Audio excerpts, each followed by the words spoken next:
Takže čau lidi, dneska to tady půjdem pořádně prohledat, protože včera jsem dorazil tady toho krásného hradu s krásnou vesnicí, jo, velice pěkný. Jdeme to dneska prostě prohledat, už jsem se tady někde vyspal na zemi, jsou tady prostě nějaký monstra, jo, nevím, to prostě úplně neznámý, jako to v našem kraji, kde jsem já žil, to vůbec jako nic takového nebylo, jo. Nějaký úplně divný, no to je jedno, ale prostě tak to tady jdem prohledat. Ještě jsem tady teda nebyl, koukej na ten hrad, prostě nejlepší. Myslím, že se jmenuje Ostrin, jak jsem to zjišťoval. Tady dole je taková hezká vesnice. No. A je to je hezký, nějaký zelený stvoření. Tady je. No, tak počkejte chvilku. Takže lidi, teď jsem došel do nějaký tady hospody. Dám si asi něco k jídlu a mám nějaký věci o těch monster, to je jedno. Ale jako je to tady docela hezký, ten kraj se mi líbí, že jsem tady takhle nebyl, pořád tady po mně běhají tady ty dementi. No ale je to tady hezký, tady jsem slyšel, že jo, je tady vzadu nějaký to pole.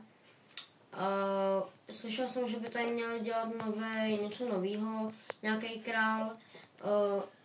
Že prej král mě přijde teda až zítra, že má nějakou důležitou schůzku, takže mě přijme až zítra a jinak to tady je jako fakt hezký, vlastně jsem přišel odtamtud a došel jsem sem, že jo. Takže tady tačil prostě tam potok Bělomír, jak jste se mohli prostě doslechnout v těch minulých dílech. To je fakt hezký a oceňuji jakoby tu kreativitu. A je to jako fakt hezký, nějaký stav. Takže jdeme se podívat tomu hradu, jak tam vůbec vypadá, že jsem tam jako pořádně nebyl, aspoň na tom nádvoří, protože mě tam vlastně nepustili. Jako to chápu, protože jsem cizinec a nemůžu každého prostě přijmout do hradu.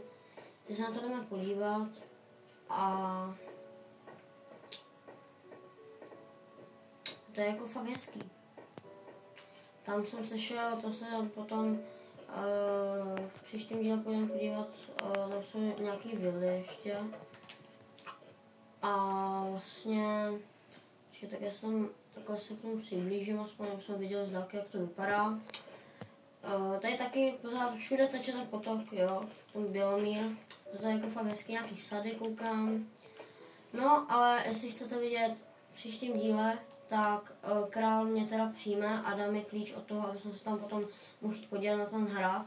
Takže určitě tady zanechte like a odběr a koukejte až do konce naší série, protože to bude dobrý. Takže čau.